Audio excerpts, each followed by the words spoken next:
पाठ कर रहे हैं। So let us start from Mangalacharan. Om Ajnana Timrandhasya Jnananjana Shalakaya Chakshurunmilitam Yena Tasmai Shri Gurave Namah.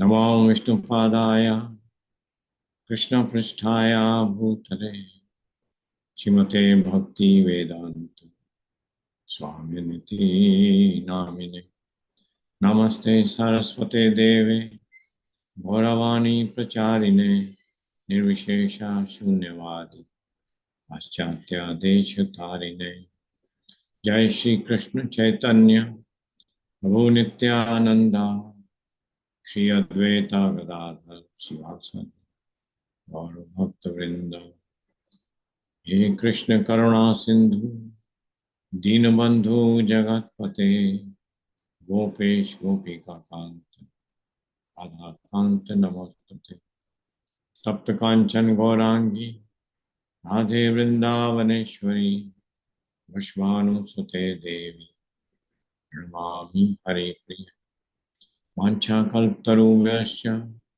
Kripa Sindhubhyo Vacha Patitanam Pavanebhyo Vaishnavibhyo Namo Namo Hare Nam Hare Nam Hare Nam Eva Kevalam Halo Nastaiva Nastaiva Hatiranyatha Om Namo Bhagavate Vasudevaya Om Namo Bhagavate Vasudevaya Om Namo Bhagavate Vasudevaya Narayana Namaskritya Naran Chaiva Narottamam Devim Saraswati Vyasam Tato Jayet Mudiraye Nashtaprayeshu Abhadreshu Nityam Bhagavat Sevaya Bhagavati Uttam Shloke Bhakti Bhavati Nishtaki Hare Krishna Krishna Krishna Hare Hare Hare Rama Rama Rama Hare Hare Hare Krishna Krishna Krishna Hare Hare Hare Rama Rama Rama Hare Hare Hare Krishna Krishna Krishna Hare Hare Hare Rama Ram Ram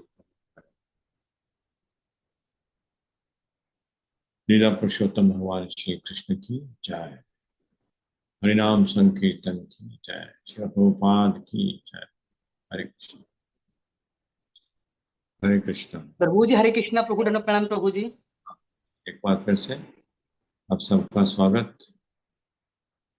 आप सबके चरण कमलों में धन्यवाद प्रणाम। तो हम प्रारंभ करते हैं लीला पुरुषोत्तम भगवान श्री कृष्ण अध्याय 3।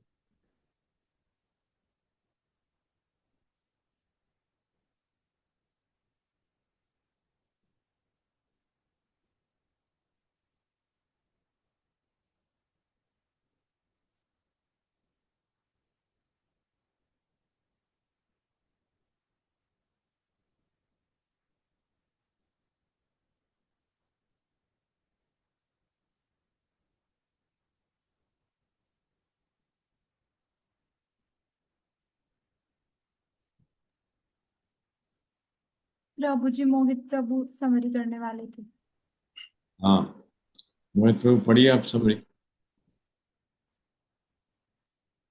हरे कृष्ण। प्रभु जी मेरी सिस्टर पढ़ रही है। ओके प्रभु जी बराबर। देवताओं ने स्तुति की, इस समय परमेश्वर श्री कृष्ण इस जगत के पालन हेतु जन्म ले रहे हैं।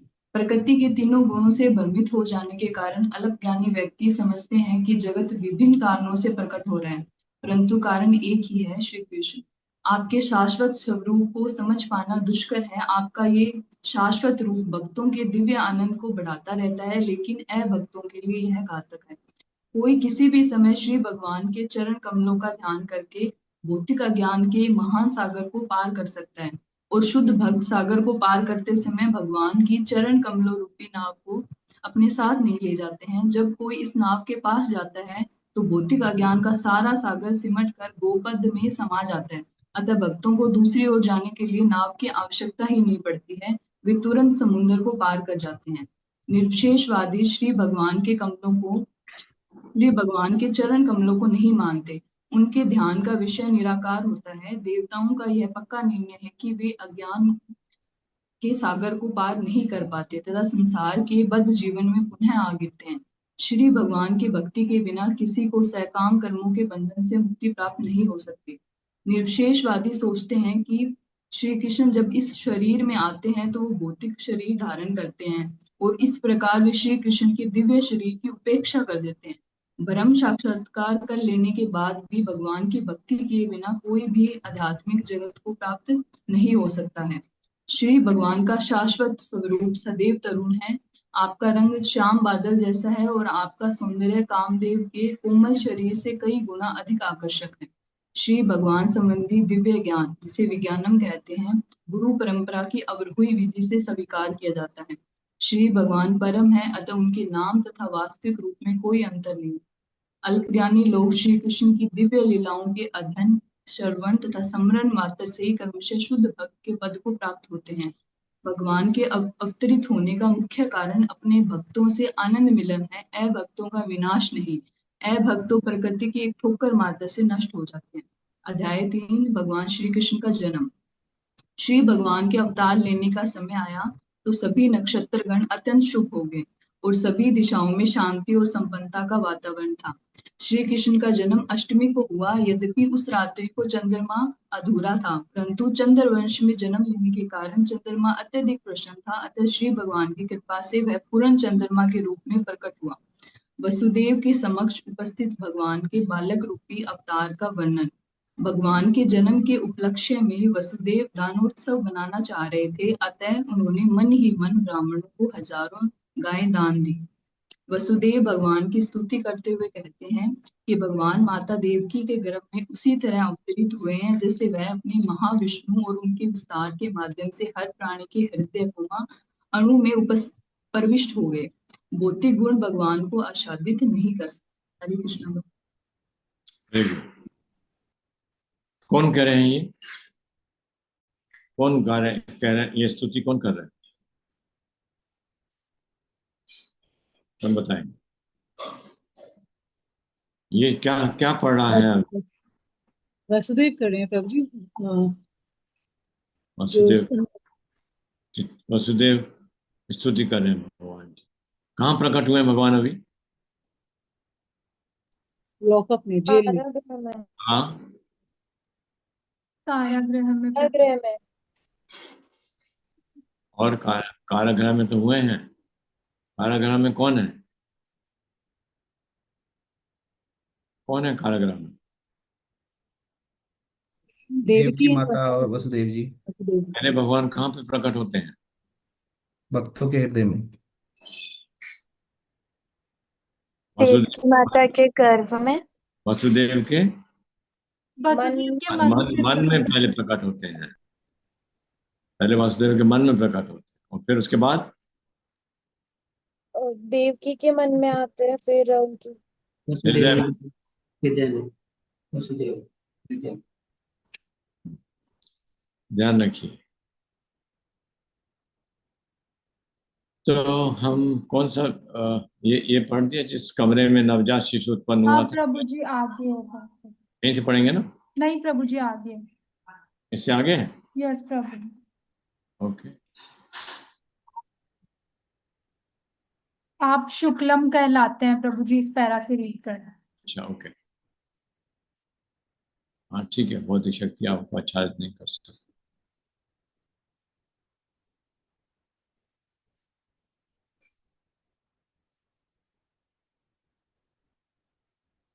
बहुत ही श्रेष्ठ उनकी शक्ति का ही रूपांतर है। जड़ पदार्थ उन्हीं से उद्भूत है।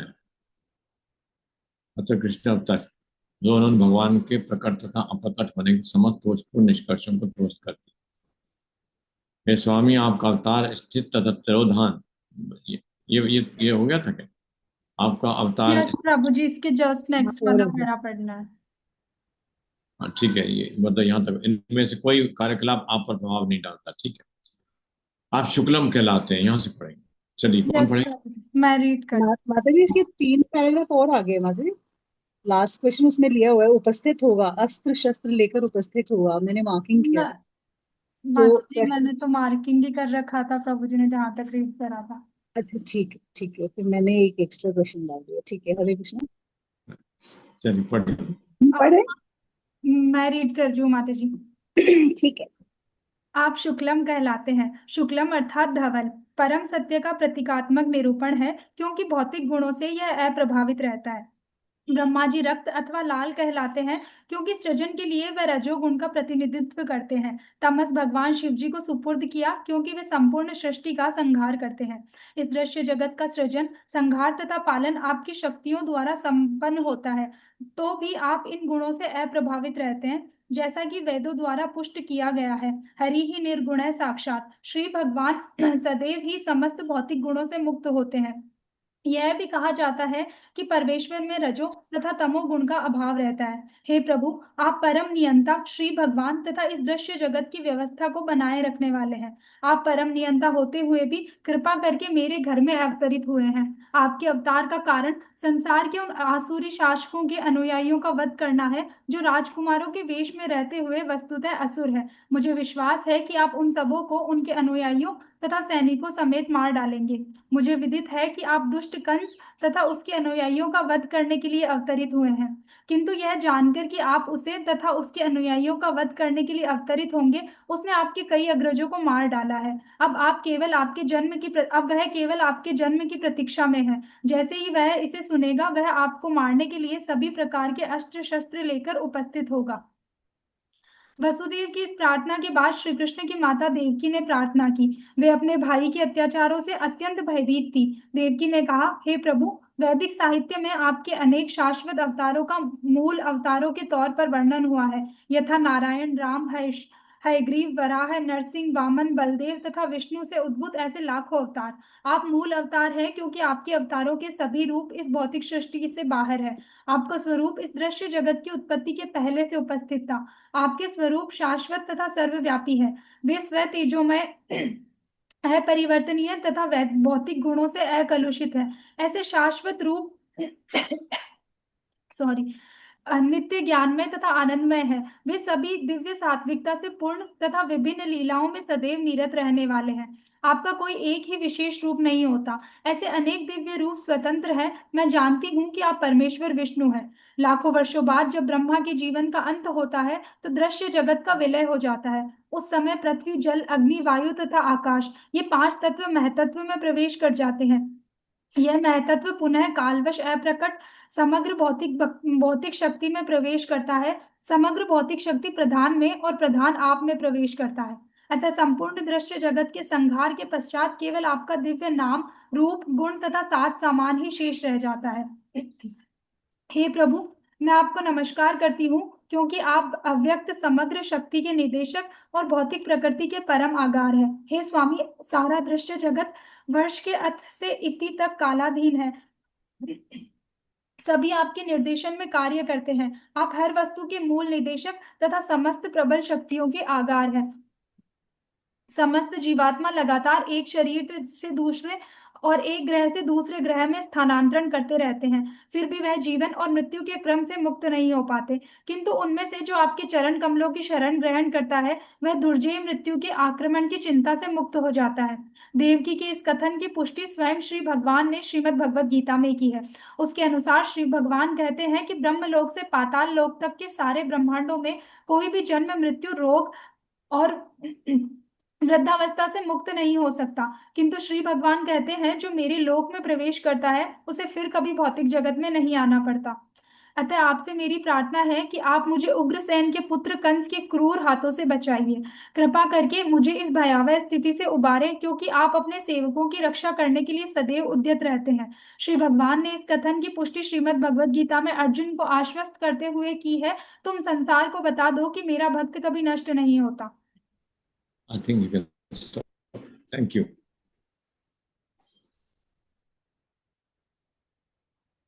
तो अभी देव की प्रार्थना कर रही है, और देव की कह रही है संपूर्ण दृश्य जगत के संहार के पश्चात केवल आपका दिव्य नाम, रूप, गुण, साज समान ही शेष रह जाता है। तो संहार जब होता है प्रकृति का, तो संपूर्ण सृष्टि जो है, पांच तत्व जब महत तत्व में प्रवेश करते हैं, ये महत तत्व पुनः अप्रकट समग्र भौतिक शक्ति में प्रवेश करता है। पांचों तत्व महत तत्व से आते हैं, और महत तत्व के पश्चात, और जब सृष्टि का प्रलय होता है, तो वापस महत तत्व में चले जाते हैं पांचों तत्व। कौन कौन से? पृथ्वी, जल, वायु, अग्नि, आकाश। मन, बुद्धि, अहंकार भी साथ में चले जाते हैं। तो ये महत्व तो पुनः काल अप्रकट, उसके बाद में अब तक तो प्रकट है, तब अप्रकट, कंप्लीट, नथिंग लेफ्ट, सब कुछ समाप्त हो जाता है। तो अब ये सब भौतिक शक्ति में प्रवेश कर जाते हैं, और ये समग्र भौतिक शक्ति प्रधान में चली जाती है, और प्रधान भगवान में, महाविष्णु में वापस से प्रविष्ट हो जाते हैं। अतः संपूर्ण दृश्य जगत के संहार के पश्चात केवल भगवान के दिव्य नाम, रूप, गुण तथा साय समान शेष रह जाता है। तो इस प्रकार कुंती भगवान से प्रार्थना कर रही है, देव की भगवान से प्रार्थना कर रही है कि आप उग्रसेन के पुत्र कंस के क्रूर हाथों से मुझको बचाइए। कृपा करके मुझे इस भयावह स्थिति से उबारें, क्योंकि आप अपने सेवकों की रक्षा के लिए सदैव उद्यत रहते हैं। भगवान एक बोलते भी हैं भगवत गीता में कि तुम संसार को बता दो कि मेरे न मैं भक्त्या प्रणश्यति, अर्जुन ते प्रति जाने ही न मैं भक्त्या कौन ते प्रति जाने ही न मैं। कौन ते प्रति जाने, अर्जुन कौन ते है क्यों लेकिन वास्तव में कौन ते है, कौन ते प्रति जाने न मैं भक्त्या प्रणश्यति। तो क्यों कह रहे हैं अर्जुन से भगवान ऐसी प्रतिज्ञा करने के लिए? तुम प्रतिज्ञा करो कि मेरे भक्त का नाश नहीं होता, कि तुम ऐसे प्रतिज्ञा करो कि कृष्ण के भक्त का नाश नहीं होता है। अर्जुन को बोल रहे हैं भगवान, क्योंकि भगवान कभी कभी भक्त के लिए अपनी प्रतिज्ञा तोड़ देते हैं, इसलिए भक्त के लिए, तो भक्त की प्रतिज्ञा की रक्षा करते हैं। चलिए आगे पढ़ो। रितंबरा माता जी, आप रीड करिए। हरे कृष्ण। इस प्रकार रक्षा करने के लिए प्रार्थना करते हुए माता देवकी ने अपना वात्सल्य व्यक्त किया। मुझे ज्ञात है कि आपके इस दिव्य स्वरूप का दर्शन सामान्यतः ऋषिगण ध्यान से में करते हैं, किंतु मैं अभी भी डर रही हूँ, क्योंकि ज्यों ही कंस को पता चल जाएगा कि आपका जन्म हो चुका है, तो वह आपको हानि पहुंचा सकता है। अतः मेरी प्रार्थना है कि आप इस समय हमारे भौतिक चक्षुओं से ओझल हो जाएं। दूसरे शब्दों में उन्होंने भगवान से प्रार्थना की कि वे एक सामान्य बालक का रूप धारण कर लें। आपके जन्म के कारण ही मैं अपने भाई कंस से भयभीत हूँ। हे मधुसूदन, हो सकता है कि कंस को पता न लगे कि आपने जन्म धारण कर लिया है। अतः मेरी प्रार्थना है कि आप अपने इस चतुर्भुज रूप को, जिसमें आप विष्णु के 4 चिन्ह शंख, चक्र, गदा तथा कमल धारण किए हैं, छिपा लें। हे प्रभु, आपका दृश्य जगत के प्रलय के अंत में सारे ब्रह्मांड को अपने उदर में धारण करते हैं, और फिर भी आप अपनी विशुद्ध कृपावश मेरे गर्भ में प्रकट हुए हैं। मुझे आश्चर्य है कि आप अपने भक्तों को प्रसन्न करने के लिए सामान्य मनुष्य के कार्यकलापों का अनुकरण करते हैं।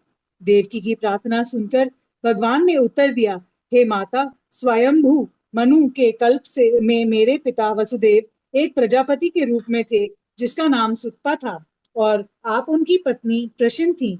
उस समय ब्रह्मा जी ने प्रजा बढ़ाने की इच्छा से आपसे संतान उत्पन्न करने के लिए कहा।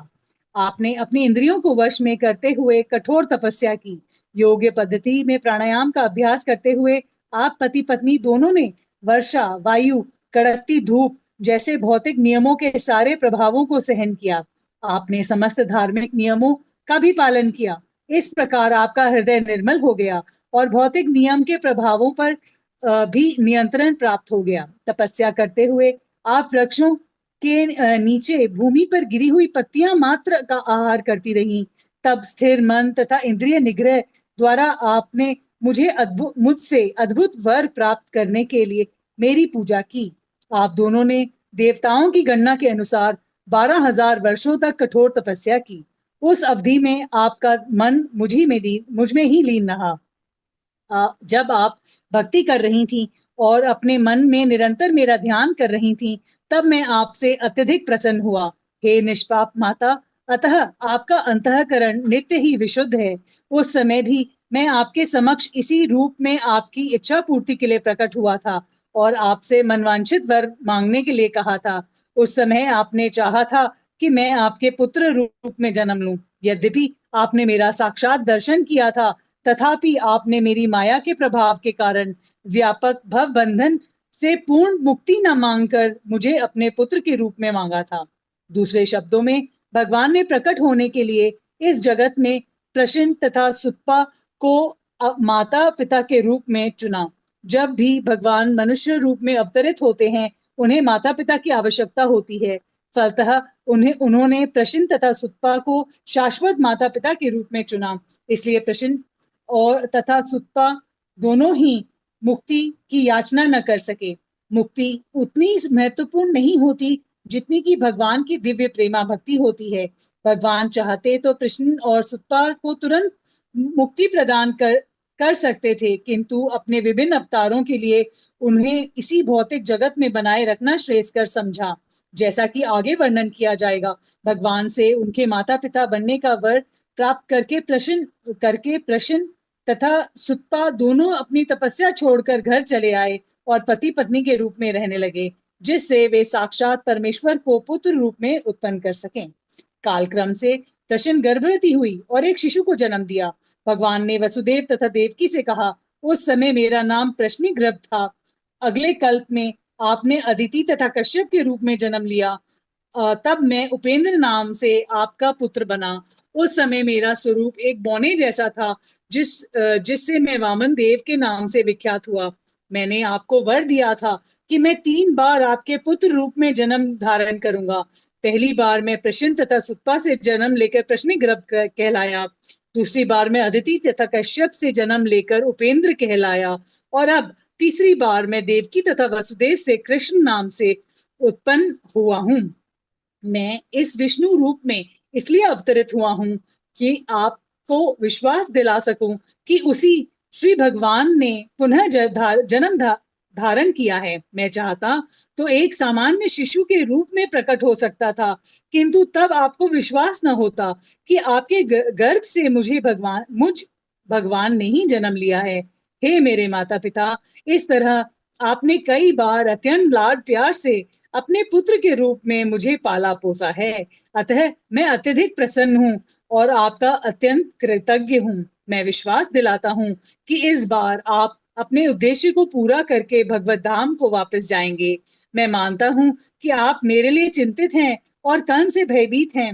अतः मेरा आदेश है कि आप तुरंत ही मुझे गोकुल ले चलें और यशोदा की नवजात कन्या से जो अभी अभी उत्पन्न हुई है, मुझे बदल लें। अपने माता पिता की इस प्रकार कहकर उनकी उपस्थिति में भगवान सामान्य बालक रूप बन गए और मौन हो गए। भगवान का थैंक यू। आदेश पाकर हरे कृष्ण। बस थैंक यू हरे कृष्ण। तो यहाँ पर क्या करें, देखो एक प्रश्न समझ में आता है कि भगवान किस रूप में प्रकट हुए? चतुर्भुज रूप में। देवकी और चतुर्भुज विष्णु रूप में, ठीक है। तो चतुर्भुज विष्णु रूप में प्रकट होने से स्पष्ट था कि भगवान, राइट। तो फिर भी वो कंस से डर रही, कह रही है ना, कंस से बचाइए मुझको। ऐसा क्यों? उनको विस्मृति हो गई थी। ऐसा क्यों?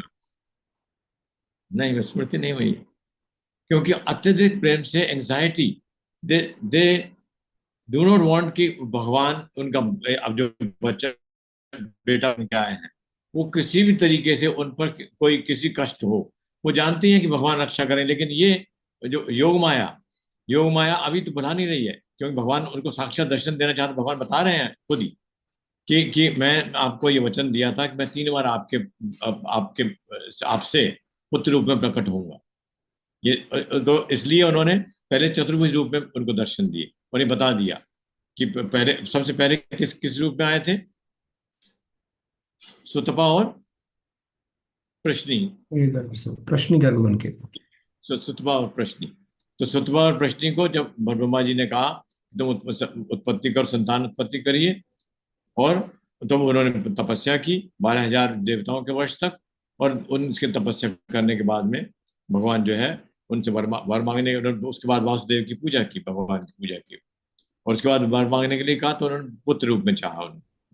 लेकिन उन्होंने भगवान के, नॉर्मली क्या होता है, भक्त क्या मांगता है, मुझे अब भौतिक संसार से मुक्त कर दो, तो उन्होंने मुक्ति मांगी ही नहीं। तो मुक्ति उन्होंने मांगी नहीं, क्योंकि वो पुत्र रूप में प्रकट थे। उन्होंने 3 बार उनका, मैं 3 बार आपके, उन्होंने कहा आपके जैसा पुत्र उत्पन्न हो। तो उन्होंने कहा मेरे जैसा तो मैं ही हूं बस, और कोई हो ही नहीं सकता दूसरा। तो भगवान स्वयं उनके पुत्र के रूप में 3 बार प्रकट हुए। पहली बार प्रश्नि गर्भा, पहली बार सुतपा और प्रश्नि, उन दोनों के नाम थे, सुतपा और प्रश्नि। तो उनके पुत्र का नाम क्या हुआ, प्रश्नि गर्भा। और दूसरी बार अदिति कश्यप। और कश्यप। अदिति और कश्यप। कश्यप। तब तब किस रूप में प्रकट हुए, वामन उपेंद्र। देव। वामन देव के। तो वामन देव, उपेंद्र। वामन देव, उपेंद्र नाम था उनका। और तीसरी बार, श्री तीसरी कृष्ण। बार श्री कृष्ण देवकी और वसुदेव के लिए। वसुदेव। देवकी वसुदेव। वसुदेव। ठीक है। तो 3 बार भगवान इस प्रकार से प्रकट हुए। और पहली बार में प्रश्नि तथा सुतपा से जन्म लेकर प्रश्नि गर्भ कहलाया। दूसरी बार में अदिति तथा कश्यप से जन्म लेकर उपेंद्र कहलाया। और तीसरी बार में देवकी तथा वसुदेव से कृष्ण के नाम से उत्पन्न। तो हम अब यहाँ आगे हम देखेंगे कि भगवान की इतना प्रेम उनको इतना है कि वो चाहते नहीं कि भगवान को किसी तरह का भी कोई कष्ट हो, कोई उनको हाथ भी लगा दे। तो वो जब आगे उनके मित्र जो हैं, उनको कोई भी विपत्ति आती है, तो वो जाते हैं भगवान से, कृष्ण के पास है, हे कृष्ण, वो जानते हैं कि रक्षा तो यही करेंगे। लेकिन वो फिर भी भगवान नहीं मानते।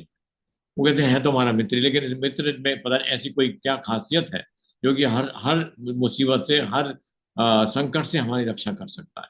तो यही बात जो है हम यहाँ देख रहे हैं। वो जान रहे हैं कि भगवान स्वयं चतुर्भुज विष्णु रूप में उनको दर्शन, तो उनको बहुत क्लियर था कि चतुर्भुज विष्णु रूप, भगवान कहना भी यही चाहते हैं कि मैं इस रूप में आपके साथ में इसलिए प्रकट हो गया हूं, तो आप समझ जाओ कि मैं तीसरी बार मैं स्वयं अब प्रकट हो रहा हूँ। और उसके बाद में सामान्य सामान्य बालक बन गए। तो लेकिन वो भक्त जो है वो ये चाहता नहीं, कि वो, उसको एंजाइटी हो जाती है कि भगवान को किस तरह का कोई, किस प्रकार का कोई कष्ट ना हो सके।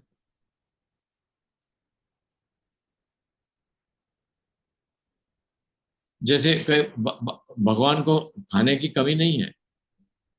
करोड़ों लक्ष्मियां भगवान का इंतजार करती हैं कि कब उनका नंबर आएगा भगवान को खिलाने का। और हर रोज नई प्रकार की, कभी वो रिपीट नहीं होती। एक बार जो भगवान को एक कोई कुछ भोज्य पदार्थ बनाया जाता है, खिलाया जाता है, वो रिपीट नहीं होता है। लेकिन भक्त जो है वो फिर भी उसको, वो हमेशा उसमें रहता है कि आज क्या अच्छा बनाएंगे, आज क्या भगवान के लिए बनाएंगे। वो इस बात को सोचता नहीं है कि भगवान को तो जरूरत नहीं है किसी किसी व्यक्ति की सेवा की। लेकिन वो यही फिर भी मानता है। जैसे हम देखेंगे आगे भी कि यशोदा जो है वो हमेशा ये चिंतित रहती है कि मेरे कृष्ण को कुछ ना हो जाए, मेरे बालक को कुछ ना हो जाए। लेकिन और देखिए भगवान भी यहाँ पर कह रहे हैं, अतः मैं अत्यधिक प्रसन्न हूँ और आपका अत्यंत कृतज्ञ हूँ। भगवान कह रहे हैं ये कि आपने मुझको 3 बार मेरे को पाला पोसा है, आपका मैं अत्यंत कृतज्ञ हूँ। मैं विश्वास दिलाता हूँ इस बार आप अपने उद्देश्य को पूरा करके भगवत धाम वापस चले जाएं। यानी कि इस बार आप मुक्त हो जाएंगे। बहुत अदर अन्यथा वो इस भौतिक जगत में ही रहे, क्योंकि उनको हर बार भगवान के माता पिता बनना था। तो भगवान चाहे जिसके से नहीं उत्पन्न होते, चाहे जिससे नहीं प्रकट होते, वो चुनते हैं कौन मेरे माता पिता हो। जब भी वो अवतार लेते हैं तो चुन लेते हैं पहले कौन हो मेरे माता पिता।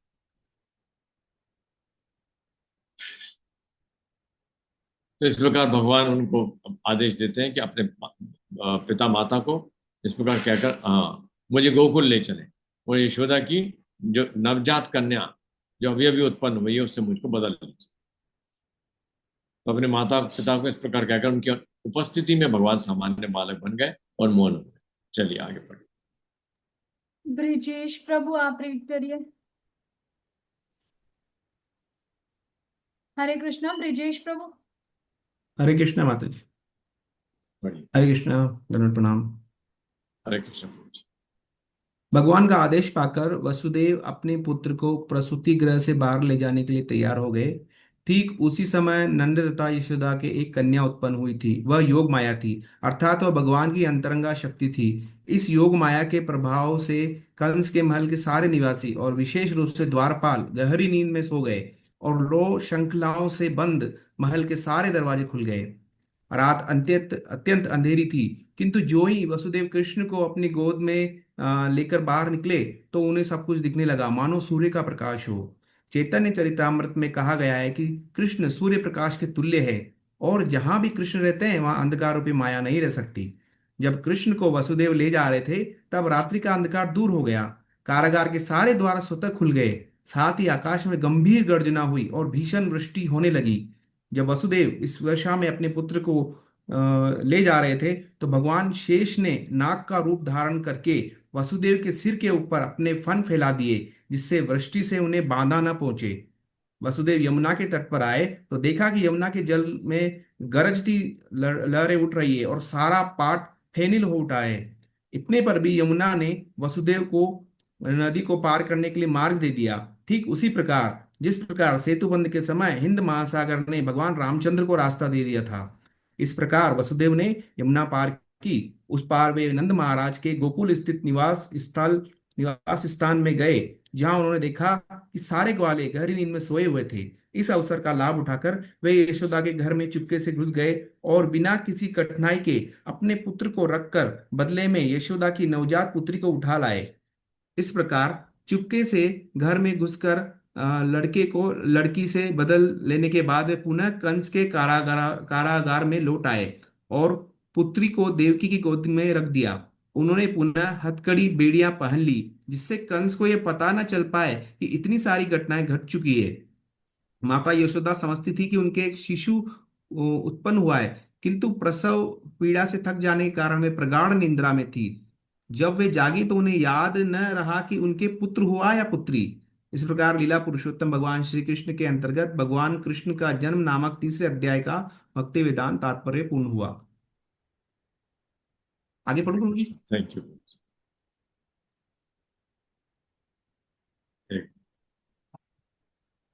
कंटिन्यू करूँ? अभी मेरे ख्याल वो डाउनलोड हो रहा है मेरे phone computer.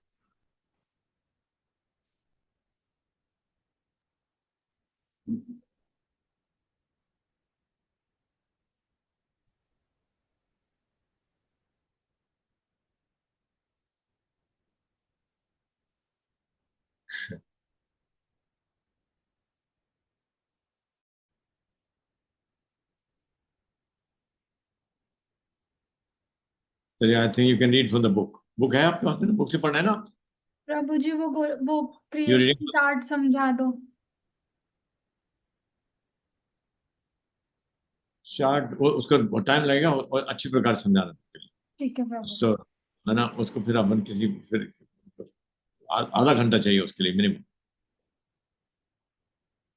So I think you go ahead, you read further. पढ़िए आप। ओके प्रभु जी। अध्याय 4, कंस द्वारा उत्पीड़न का प्रारंभ। वसुदेव द्वारा सारी वस्तुएं कृष्ण को गोकुल लिए जाने से पहले की भांति समंजन कर लेने के पश्चात तथा सारे द्वार तथा किवाड़ बंद कर लेने पर पहरेदार जाग गए और उन्हें नवजात शिशु का क्रंदन सुनाई पड़ा। कंस शिशु जन्म का समाचार सुनने की प्रतीक्षा कर ही रहा था कि पहरेदारों ने आकर जानकारी दी कि शिशु उत्पन्न हुआ है। उस समय वह तेजी से अपनी शैया से उठ बैठा और चिल्लाया, अब मेरे जीवन का क्रूर काल उत्पन्न हो गया है। कंस चिंतित हो गया कि उसकी मृत्यु निकट आ गई है, अतः उसे रोमांच हो आया। वह अविलंब उस स्थान की ओर चला जहां शिशु ने जन्म लिया था। अपने भाई को आते देखकर देवकी ने कंस से अत्यंत विनीत भाव से प्रार्थना की, मेरे भ्राता, इस लड़की को मत मारो। मैं वचन देती हूँ कि यह तुम्हारे पुत्र की वधू बनेगी, अतः इसका वध न करो। तुम्हारा वध किसी कन्या द्वारा तो होना ही नहीं, यही आकाशवाणी है। तुम्हारा वध तो एक बालक द्वारा होना है, अतः कृपा करके इसका वध न करो। मेरे भाई, तुमने मेरे कितने सारे सूर्य जैसे प्रतापी नवजात शिशुओं का वध किया है, यह तुम्हारा दोष नहीं है। तुम्हारे आसुरी मित्रों ने मेरे पुत्र को मारने की सलाह दी है, किंतु अब मैं प्रार्थना करती हूँ, इस कन्या को तो न मारो, इसे मेरी पुत्री बनकर जीने दो। किंतु कंस इतना क्रूर था कि उसने अपनी बहन देवकी की एक भी दर्द भरी प्रार्थना न सुनी। उसने अपनी बहन को डांटते हुए नवजात शिशु को बलपूर्वक छीन लिया और उसे निर्दयता पूर्वक पत्थर पर पटकना चाहा। यह एक क्रूर असुर का ऐसा सजीव उदाहरण है जो अपनी व्यक्तिगत तृप्ति के लिए सारे बंधनों की बलि दे सकता है। किंतु वह शिशु तुरंत ही उसके हाथों से फिसल गया और आकाश में जाकर विष्णु की अष्टभुजा अनुजा के रूप में प्रकट हुआ। वह सुंदर वस्त्रों, पुष्पमालाओं, आभूषणों से सुशोभित थी और अपने आठों भुजाओं में धनुष, भाला, तीर, तलवार, शंख, चक्र, गदा तथा ढाल धारण किए हुए थी। कन्या को प्रकट होते देखकर जो वास्तव में देवी दुर्गा थी, सिद्ध, चारण, गंधर्व, अप्सरा, किन्नर, उरग लोकों के सारे देवतागण उसे विविध वस्तुएं भेंट करने लगे और अपनी अपनी ओर से प्रार्थनाएं करने लगे। ऊपर से उस देवी ने कंस को संबोधित किया, अरे धूर्त, तू मुझे कैसे मार सकता है? तुझे मारने वाला बालक इस संसार में कहीं पहले ही प्रकट हो चुका है। तू अपनी बहन के प्रति इतना क्रूर मत बन। इस प्राकट्य के बाद देवी दुर्गा विश्व के विभिन्न भागों में भिन्न भिन्न नामों से विख्यात हो गई। इन शब्दों को सुनकर कंस अत्यधिक भयभीत हुआ। सहानुभूति के कारण उसने तुरंत वसुदेव तथा देवकी की हथकड़ियां और बेड़ियां कटवा दी और अत्यंत विनम्र होकर उनसे बोला, हे बहन तथा बहनोई, मैंने अपने भावे आपके शिशु का वध करके असुर की तरह आचरण किया है। मैंने अपने घनिष्ठ संबंधों की रंच मात्र भी परवाह नहीं की। मैं नहीं जानता कि मेरे इन द्वेषपूर्ण कार्य का क्या परिणाम होगा। संभवतया मुझे नरक का भोग करना पड़े, जहां ब्रह्म हत्या करने वाले भेजे जाते हैं। किंतु मैं विस्मित हूं कि आकाशवाणी सच नहीं उतरी। असत्य प्रचार केवल मानव समाज तक ही सीमित नहीं है। अब तो ऐसा प्रतीत होता है कि स्वर्ग के देवता भी असत्य भाषण करते हैं। स्वर्ग के निवासियों की वाणी पर विश्वास करके ही मैंने अपनी बहन के शिशुओं को मारकर इतना पाप किया है। प्रिय वसुदेव तथा देवकी, आप दोनों महान आत्माएं हैं। मुझे आप दोनों से कुछ नहीं कहना, किंतु फिर भी मेरी प्रार्थना है कि आप अपनी संतानों की मृत्यु के लिए शोक न करें। हम में से प्रत्येक व्यक्ति पराशक्ति के वश में है और वह पराशक्ति हमें एक साथ नहीं रहने देती। हमें काल क्रम में अपने मित्रों तथा परिजनों से विलग होना पड़ता है, किंतु हमें निश्चित रूप से जान लेना चाहिए कि विभिन्न भौतिक शरीरों के न रहने पर भी आत्मा अक्षत रूप में निरंतर बनी रहती है। उदाहरणार्थ, मिट्टी के अनेक पात्र घट हैं। वे पहले बनाए जाते हैं, फिर तोड़ दिए जाते हैं, किंतु तो भी मिट्टी सदा मिट्टी ही रहती है। इसी प्रकार विभिन्न परिस्थितियों में आत्मा के शरीर बनाए और बिगाड़े जाते हैं, किंतु आत्मा शाश्वत रहती है। अतः शोक करने की कोई बात नहीं है। प्रत्येक व्यक्ति को समझना चाहिए कि ये भौतिक शरीर आत्मा से भिन्न है, और जब तक कोई इसे समझ नहीं लेता तब तक उसे देहांतर प्रक्रिया स्वीकार करनी होती है। मेरी बहन देवकी, आप इतनी भद्र तथा दयालु हैं, कृपया मुझे क्षमा कर दे। मैंने आपकी संतानों का जो वध किया है, आप उनकी मृत्यु से शोक संतप्त न हो। वास्तव में यह सब मैंने नहीं किया, क्योंकि यह सब पूर्व निर्धारित कार्यकलाप है। मनुष्य को पूर्व निर्धारित योजना के अनुसार कर्म करना होता है, भले ही वह अनिच्छा से क्यों न करे। लोगों की भ्रामक धारणा है कि शरीर की मृत्यु के साथ आत्मा भी नष्ट हो जाती है, अथवा वे सोचते हैं कि एक प्राणी दूसरे का वध कर सकता है। इन भ्रांत धारणाओं के कारण मनुष्य को संसार की परिस्थितियों को स्वीकार करना पड़ता है। दूसरे शब्दों में, जब तक आत्मा के नित्यता का दृढ़ विश्वास नहीं हो लेता, तब तक मनुष्य हंता यानी मारने वाला और हन्यमान यानी मारा जाने वाला का कष्ट भोगता रहता है। हे मेरी बहन देवकी और बहनोई वसुदेव, मैंने आप लोगों के प्रति जो अत्याचार किया है उन्हें क्षमा कर दे। मैं क्षुद्र हृदय हूं और आप इतने विशाल हृदय हैं, अतः मेरे ऊपर दया दिखाए और मुझे क्षमा कर दे। थैंक जब you, thank you. Hare Hare Krishna. देखिए, कंस असुर है, लेकिन उसको ये ज्ञान है। वो जानता है आत्मा है, ये कर्मों के वश होकर हर किसी को करना पड़ता है, विवश होकर करता है। और जो आत्मा का कभी नाश नहीं होता, केवल उनके शरीर ही मरे हैं, आप इसलिए चिंता मत कीजिए, ये सब ज्ञान है उसको। लेकिन फिर भी इस ज्ञान के होते हुए फिर भयभीत क्यों है वो? आत्मा तो वो भी है, वो भी जानता है वही आत्मा है, तो ये उस पर भी लागू होता है। लेकिन जो ये उसका जो ज्ञान जो है, वो जानते हुए भी उसको ये ज्ञान अवश्य है। लेकिन वो क्योंकि आसुरी प्रवृत्ति होने के कारण, आसुरी भाव होने के कारण, और वो भय भय आसुरी भाव होने का और भय भी है, क्योंकि वो मरना नहीं चाहता, कोई व्यक्ति मरना नहीं चाहता। क्यों? आत्मा के कारण, आत्मा के शाश्वत स्वरूप के कारण हर व्यक्ति ये सोचता है कि वो अपने आप को शरीर मानता है, और शाश्वत होने के कारण उसकी सोच भी उसी अनुरूप होती है कि आत्मा आत्मा को तो कभी मृत्यु होती नहीं है, तो इसलिए मरने से हर व्यक्ति घबराता है। तो केवल भगवान का भक्त जो है वही इस ज्ञान को वास्तविकता में समझ पाता है और आत्मसात कर पाता है, इससे ये सिद्ध होता है। अब हम देखेंगे हिरण्यकशिपु, वो भी जब वो हिरण्याक्ष को भगवान ने मारा था, वो भी इस प्रकार का ज्ञान दे रहा था। बिल्कुल इसी प्रकार के कि आत्मा का कभी नाश नहीं होता, आत्मा सदैव रहने वाला है, इसलिए तुम चिंता क्यों करते हो, ये सब ज्ञान है, ज्ञान देने के लिए बस। तो ये अपने वासुदेव और देवकी को इस प्रकार से या क्षमा क्यों ज्ञान पड़ गया कि वो तो एक तो बालक तो उत्पन्न हो ही चुका है, और अब वो कह रहा है कि ये ऐसे ऐसा कैसे हुआ, पहले तो मनुष्य समाज में लोग झूठ बोलते थे, अब तो लगता है कि देवता लोग भी झूठ बोलने लगे हैं। क्यों, आकाशवाणी हुई थी कि इसका 8वां पुत्र वध करेगा, तो वो देख रहा 8वां पुत्र तो है नहीं है, पुत्री हुई है। तो इस प्रकार से वो कर्म का सिद्धांत बताकर अपने बहन बहन को और बहनोई को शांत करना चाहता। चलिए आगे कौन पढ़ेंगे अब? हरे कृष्ण प्रभु जी, मैं पढ़ूं? यस माता जी।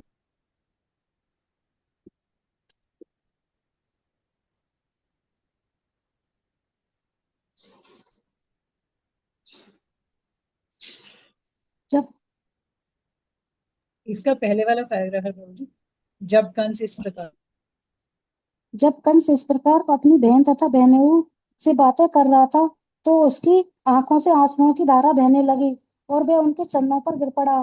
कंस ने जिस दुर्गा देवी को मारने का प्रयत्न किया था, उसी के वचनों पर विश्वास करते हुए उसने अपनी बहनों तथा बहन को तुरंत बंधन मुक्त कर दिया।